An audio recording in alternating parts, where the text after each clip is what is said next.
President Obama has said this is a sign of the success of Obamacare because so many people have pounded the websites that they did not expect this level of response. But why? They've been talking about this level of response for a long time. What do you see as the problems in this last week? Many websites, federal and state, have basically not worked for 7 days. Right, Amy. I think there's at least three problems here. Number one is a very complex law, so it leads to very complex software to try to implement this. You're trying to integrate systems in the government, state government, insurance companies, several different federal agencies. That alone is very complex. All the data that you have to coordinate is very complex, especially if they didn't represent it the same way and they're trying to get all that coordinated. They probably underestimated the amount of bangs they were going to have, hits they were going to have on the website. So that's a problem. This has the hallmark of a project that was rushed. And we see this constantly in the IT world. If you give a date that people can't meet, they rush, they try to meet it. They make lots of mistakes, and they don't have time to fix them all. In addition, reading in some of the technical websites, it appears that the people that have been able to look at the code see that a lot of it's inefficient, that when you have this kind of a response, any kind of inefficiency in the software itself is going to be highlighted and is going to cause slowdowns, and that apparently is what's happened. So we have complex code that isn't necessarily as efficient as it should be, rushed out with very complex logic. I mean, the law itself is a complex piece of logic, and you try to translate that into a piece of software, which is a very complex piece of logic. You try to do it in a rush, and you get the kind of situation that we've had. You have not only the websites, on the federal website, they have the drop-down menu, and that doesn't work at all.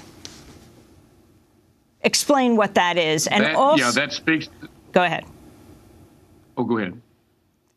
Well, menus are just a standard user interface technique, but apparently some of the areas in which you were supposed to enter information didn't receive it, didn't accept it, which tells us there are some problems inside the software itself. Just that, again, they were in a rush. They probably weren't able to do a thorough job of testing, and so some aspects of the interface don't work. But aren't there basic procedures? They're under so much stress. Aren't there basic procedures here? I mean, wasn't it astounding that October 1st was the first day you could go, the day you could sign up? Isn't there something called a soft launch where you could have people looking at it in the days before, but not able perhaps to actually sign up so that more people could be testing it? Or you test it, the federal government website is in scores of states. You test it in a smaller area before you go to the, all of the states, A/B testing?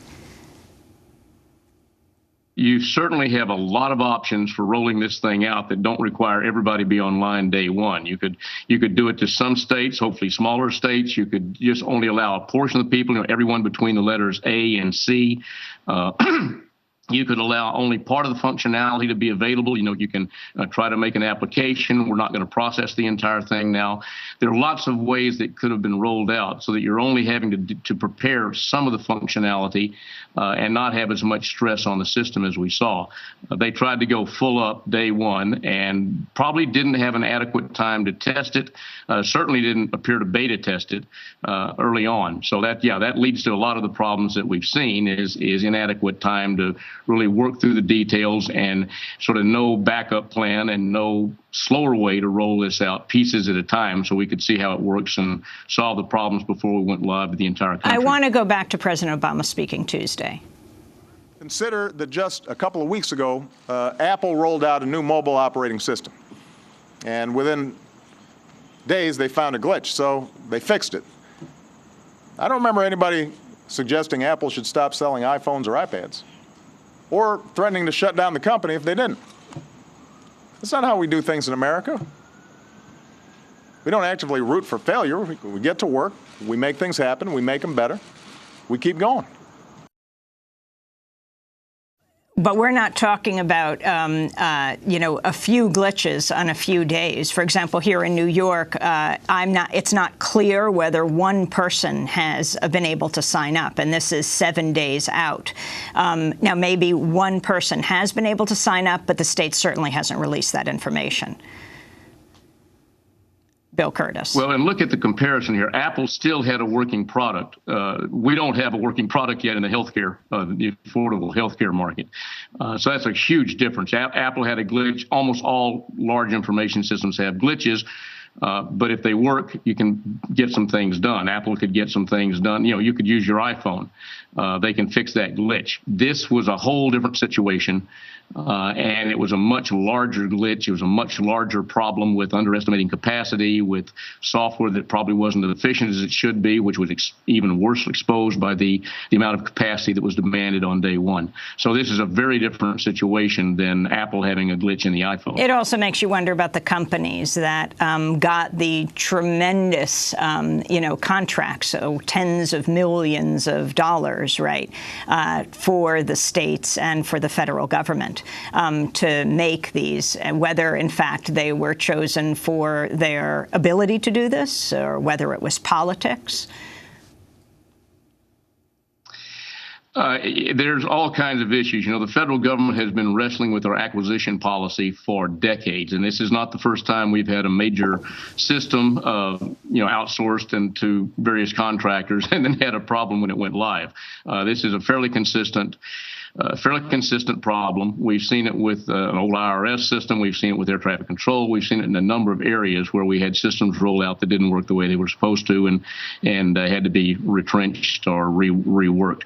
So this is a real problem in federal IT system acquisition. There's been some laws passed. They still struggle.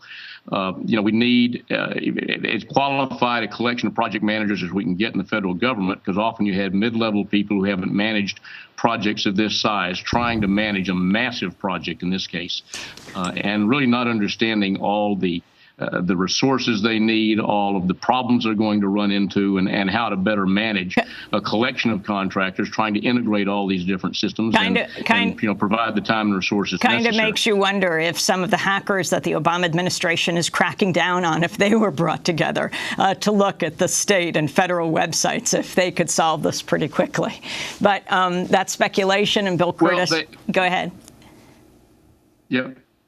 Yeah, hackers are good at breaking into certain things, but building a large, complex information system like the Affordable Health Care Act demands is not something that can be done by hackers. It really takes some pretty solid project management, long-term planning and organization, and a coordination of an awful lot of people. That's not basic hacking. Right. I actually use that term lightly.